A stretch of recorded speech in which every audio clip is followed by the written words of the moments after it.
안녕하십니까. 존종희 목사입니다. 6월 20일 금요일 매일 성경 묵상입니다. 역대상 2장 1절로 17절입니다. 사탄이 일어나 이스라엘을 대적하고 다윗을 충동하여 이스라엘을 계소하게 하니라.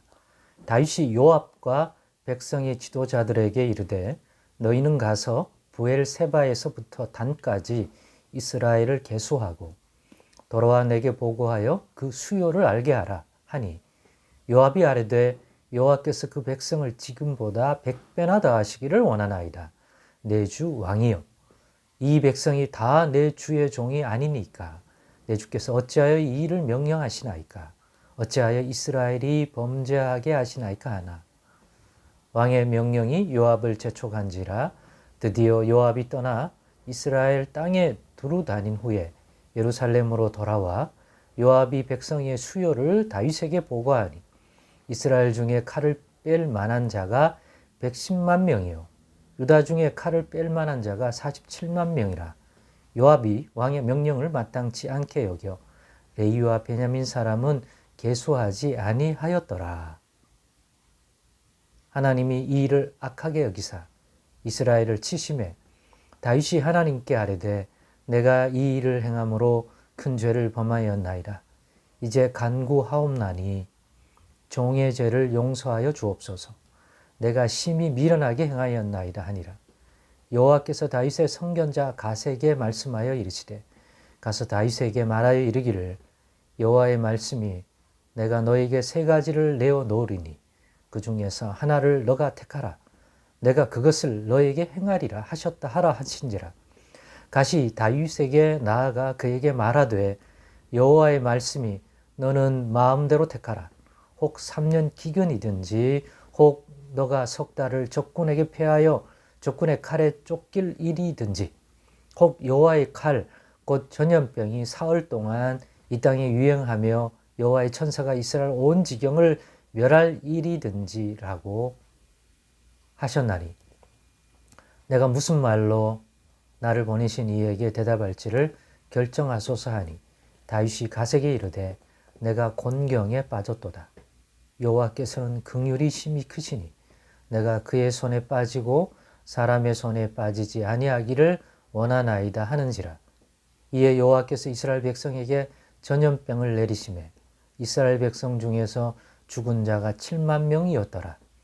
하나님이 예루살렘을 멸하러 천사를 보내셨더니 천사가 멸하려 할 때에 여호와께서 보시고 이 재앙 내림을 뉘우치사 멸하는 천사에게 이르시되 족하다. 이제는 너의 손을 거두라 하시니 그때 여호와의 천사가 여부스 사람 오르난의 타작마당 곁에 선지라. 다윗이 눈을 들어보매 여호와의 천사가 천지 사이에 섰고 칼을 빼어 손에 들고 예루살렘 하늘을 향하여 편지라.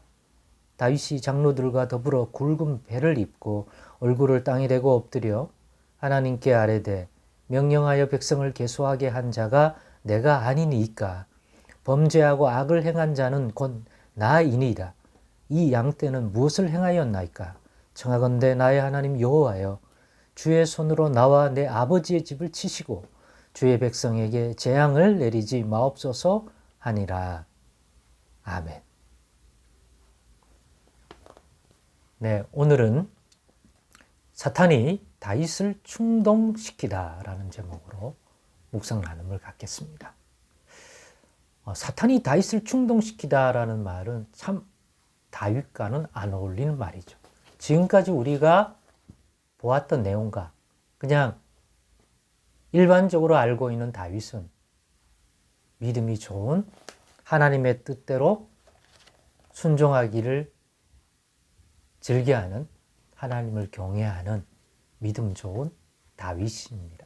그런데 그 다윗이 사탄에게 충동을 받아 하나님이 기뻐하지 아니할 정도가 아니라 오늘 본문에 보면 하나님이 진노하셔서 그 죄값을 직접 다윗과 다윗의 나라에 묻는 이러한 손길을 줄 정도로 다윗이 하나님 보시기에 범죄하도록 만들었습니다.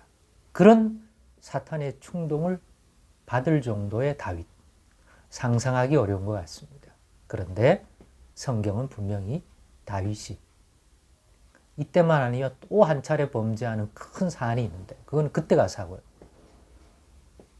다윗의 나라를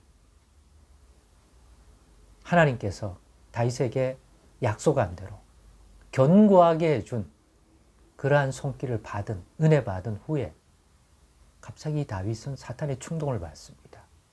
그러나 충동받는다고 다 사탄의 계획대로 가는 건 아니죠. 예수님도 세례 요한에게 세례받은 후 40일 금식 후에 광야에서 사탄의 시험을 받았습니다. 충동질을 받은 거죠. 그렇지만 예수님은 그 가운데서도 하나님 아버지의 뜻을 분별하여 예수님이 행해야 마땅할 것들을 분별하여 사탄의 충동질에 넘어가지 않을 수 있었습니다. 충동질이란 결국 시험하는 거겠죠. 시험에 들지 않았습니다. 왜냐하면 그 시험을 능히 분별할 수 있는 그러한 깨어 있었던 성령 충만, 하나님의 말씀 충만한 예수님이셨기 때문에 능히 감당할 수 있었습니다. 그래서 모든 것들을 하나님이 말씀하시되라는 기준점을 잡고 사탄의 충동질과 시험에 대응할 수 있었습니다. 그러나 오늘 본문에 보면 다윗은 그렇지 못합니다. 어울리지 않지만 다윗은 성령 충만하고 믿음 충만하고 하나님을 경외하고 다른 사람은 흔들릴지라도 다윗은 분별하는 것이 일반적인 다윗의 모습인데 다윗도 사람인지라 이제는 전쟁도 없고 자기 나라가 강건해진 모습을 보고는 그것들을 인간적으로 한번 내 나라가 얼마나 강성한지를 확인해 보고 싶었습니다.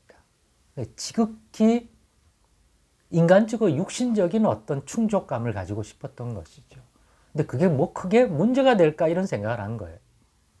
그런데 그래서 인구조사라 병력조사 해보라고 요압에게 명령했는데 요압이 왜 일을 지금 시점에 하느냐고 왕이여 이거는 하나님 보시기에 합당하지 않은 것이 분명합니다. 지금 뭐 여러 상황이 요즘도 인구조사하고 이런 것들이 돈이 많이 들지만 당시에는 돈만 드는 게 아니라 아날로그이기 때문에 인력으로 다 하려면 되게 많은 비용과 시간이 투자되어야 합니다. 그런데 요압이 볼 때 지금 상황이 여기에다가 인력과 에너지를 투자할 때는 아니었던 거로 봅니다. 하나님을 믿고 하나님이 다윗의 나라를 이보다 더 강건하게 하여 주시고 지금 승리하게 해주고 계신데 굳이 어쩌면 이거는 하나님께 범죄하는 것이 될 수 있습니다. 오히려 요압이 분별을 합니다. 근데 요압 말 잘 안 듣습니다. 여러분 나중에 되면 더 깨닫겠지만 다윗은 요압을 인간적으로 좋아하지 않습니다. 요압의 힘이 강했기 때문에 요압이 되게 뭐라고 하냐면 신경 쓰이는 인물이에요. 분명 자기를 많이 도와줬지만 반대로 요압의 힘에 자기가 위축되기도 할 정도였습니다. 그렇기 때문에 이 당시는 요압이 그냥 왕이 싫어서 딴지를 건다 정도로 여겼을 것 같습니다. 그런데 그게 아닌 거죠. 나단 갓 선지자를 통해서 하나님의 말씀이 임하자 그때야 다윗이 정신을 차립니다. 아, 내가 범죄했구나. 그리고는 반성의 모드로 들어갑니다. 그래도 다윗이니까. 그러나 하나님은 거기에 대한 형벌을 내리게 되고 그 형벌의 과정 속에서도 다윗의 세 가지 선택지를 주는데 다윗은 어떤 게 덜 아픈가가 아니라 여기도 다윗이 그래도 다윗이 하나님 중심의 어떤 걸 다시 사고하기 시작했다 이런 걸 알 수 있죠. 하나님 손에 빠지겠다. 세 가지 하나님의 증거 중에 왜 아무리 그게 더 세 보여도 하나님이 직접 하는 거면 하나님이 긍휼이 풍성한 분이니까 내가 회개하고 돌이키려고 하면 분명히 긍휼을 베푸실 거다. 그래서 셋째 선택지를 오늘 본문이니까 결정합니다. 그런데 여러분, 처음부터 다윗이 충동지를 받았을 때 분별해내고 넘어가지 않았으면 되지 않습니까? 근데 다윗도 넘어갑니다. 그렇다면 우리는 얼마나 더 충동을 받고 쉽게 넘어가고 분별 못하겠습니까? 그러니 예수님이 이기신 것처럼 성령 충만하고 말씀 충만한 상태를 유지해야 이런 충동질에 넘어가지 않고 분별해낼 수 있습니다.